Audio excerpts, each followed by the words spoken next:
Welcome to your Magic Moon Message, Part 2. Moon in Virgo, Sun in Aries.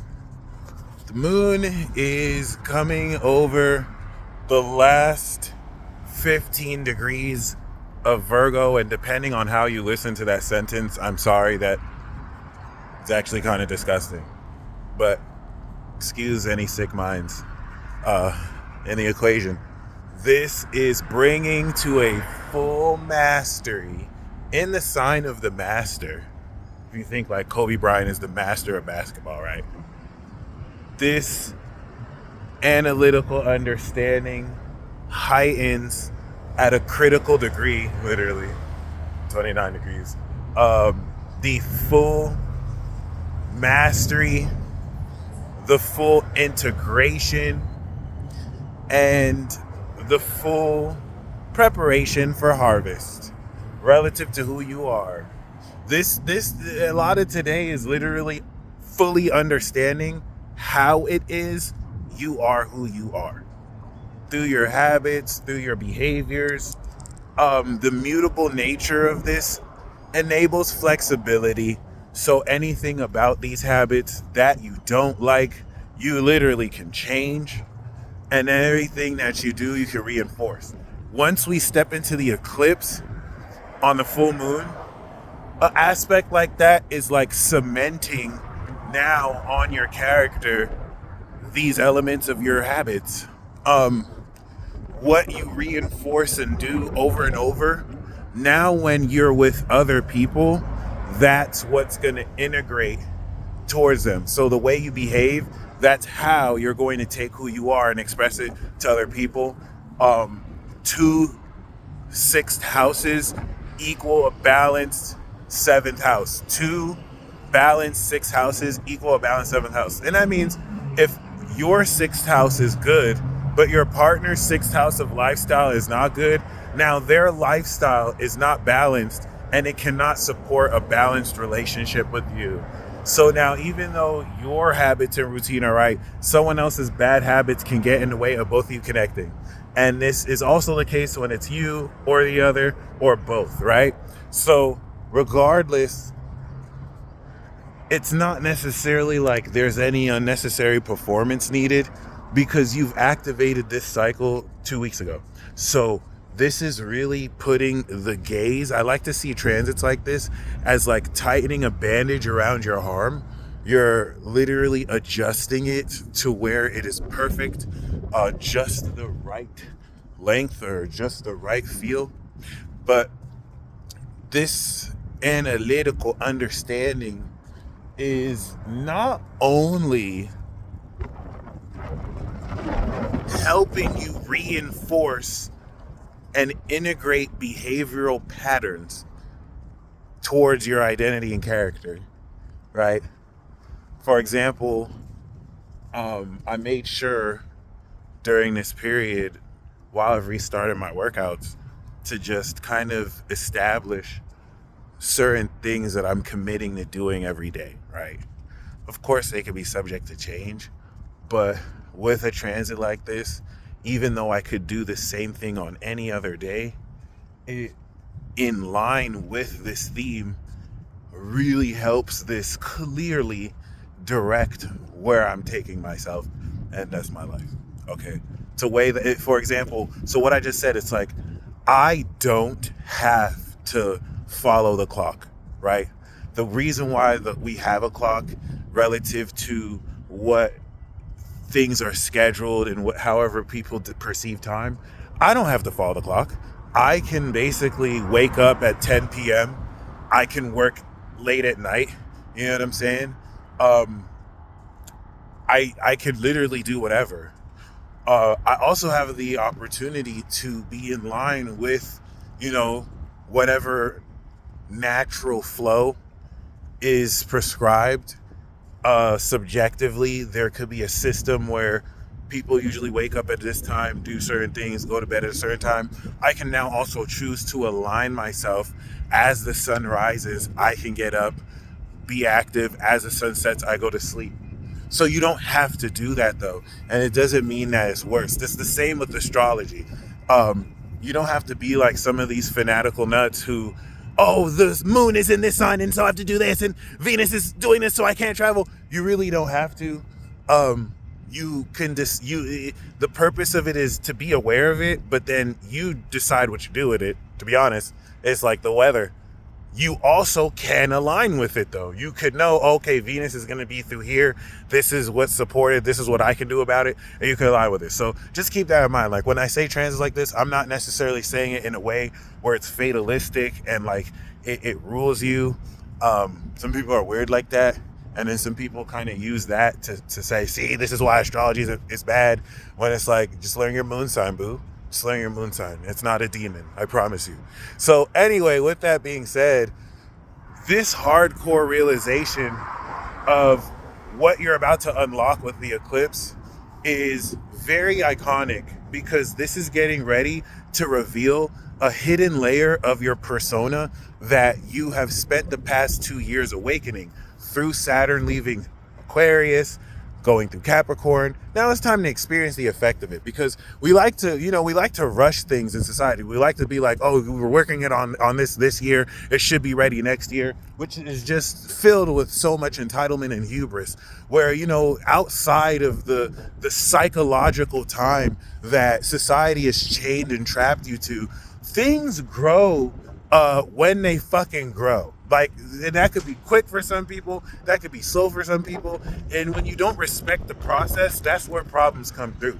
So considering everything we've done 4 years ago, really reflect, because now it's blossoming, right? Now you're getting ready to experience it. And over the next 2 weeks, from Moon in Libra, Moon in Scorpio, Moon in Sag, Moon in Cap, Moon in Aqua, Moon in Pisces, and then New Moon in Aries, that is from the eclipse in Libra all the way through the higher half of the zodiac wheel. You are actively harvesting new elements of your character that reflect beliefs you are applying. And this is you actively seeing, this is how these beliefs impact other people. This is not only a powerful harvest of superpowers you're going to unlock, because Libra is a superpower sign. This is also going to direct you towards the direction you are destined to move into. So like that whole full moon in Libra in the sign of partnerships, consider the fact that in 2 weeks, you're going to step into the new moon Aries eclipse. That is a individual mission that only you can do. But the South Node in Libra is saying some of you may have or need a partner to do this. This partner can represent a friend group, a daughter, a son, a mother, a spouse, a friend, a lover, right? That's what this full moon is. And that's the reason why certain people are just gonna be in like relationships.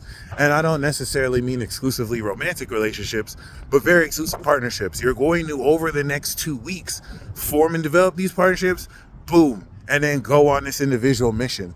And the thing is, for many of you, this is the partnership with yourself. You have to think, we've already kicked in a new evolution cycle.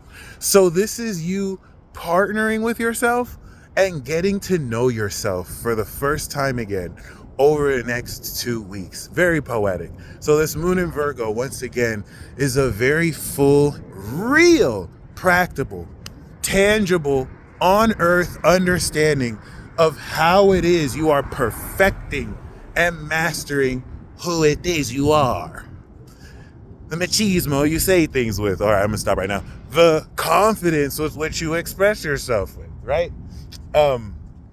It's not anything you have to really be in paralysis of analysis trying to figure out, but you want to also see this as the seeds you sowed when a new moon was in Pisces breaking through the ground. Elements of who you believed you can be, you're now starting to experience it in your habits, and anything about that you really desire, reinforce them. Anything that you don't, change it. And you want to change it soon, because you don't want to really bring that into the full moon, because now that's what you're stepping forward with. All right, you don't want that level of uncertainty. Your I am presence is the eternal aspect of you that exists outside of psychological time, where your mind processes the past and the future. So in this now moment, claim who you are and don't let anything get in the way of doing so. Now, let's talk shadow mechanics, shadow government, and secret agents. Neptune is opposite the moon. Neptune is not evil per se, but in the shadow of the light, this allows for deception to occur much greater than in the light. So with Neptune, that's going to be opposite the moon. Be very mindful, because Neptune is now bringing metaphysical influences that are not as simple as inductively or deductively analyzing. Like, oh, this person looked at me this way and said that, so this means that. No, we're now talking about factors outside of your awareness that are directly correlated non-locally. Just like how a atom can non-locally connect with an atom like miles away. So, and that's not even the best analogy. I'm just saying it doesn't have to be explainable logically. So one reason why I'm saying that is, now that you are understanding how it is, you want to really construct and master yourself, pay very close attention to what distractions, whether subconsciously reflected through your own shadow or bad habits, or reflected through other people who, and trust me, you already know, I'm just kind of confirming this for you, you're going to notice very extremely when everything that you focus to do align with what you're meant to do, there is a distraction. There is somebody, literally, it doesn't have to be somebody, but it can be somebody, something, some element. It could be a bird that distracts you. It's like, okay, it's time to study. Hey, you trying to go out tonight? No, I'm studying. Come on, let's go. Like, weird stuff like that. Like, pay attention to strange stuff like that. Don't even take it personal to the person in the moment. They may not even be aware that they're being used like this, or that something, they may not even be used, that this is just happening. Some are, and this is where we get to secret agents. The only difference between a shadow mechanic like that versus secret agent is a secret agent knows full well that they're assigned to change your behaviors. They don't want to outright argue with you and be like, you shouldn't do this, but slowly and surely they're going to agree with you, disagree with you here. If they can just get you a little bit off and change your trajectory, they've accomplished their mission. Passive aggressiveness, mild gaslighting, fakeness or insincerity, but trying to pass off as sincere, you'll know. Because it's not that there's certain people who disagree with you who are just challenging you. So that doesn't mean they're knocking you off your path. It's not because you're disagreeing with someone. Most of these people will try and agree with you, all right, just to create a sense of rapport. But just be mindful of that. Distractions and noise that are against how it is you're reinforcing this, that's an agent. That's a shadow mechanic. It's just meant to reinforce these habits in light of this pressure or stress or struggle. And of course, the trine of Uranus is so fundamental because this is getting you ready to really experience the supernatural quality of your powers. All right, I've experienced it throughout the past few days, just as far as the synchronicities alone. Unlike before, where I'm experiencing it and feeling like I'm getting trolled, now there's more of a sense of ownership. Like, I did that. I made that happen. And I know you're feeling it too. Trust me. So this is changing. You're understanding how your behavior is changing because you are integrating all of this power. And now you're about to harvest it. Okay.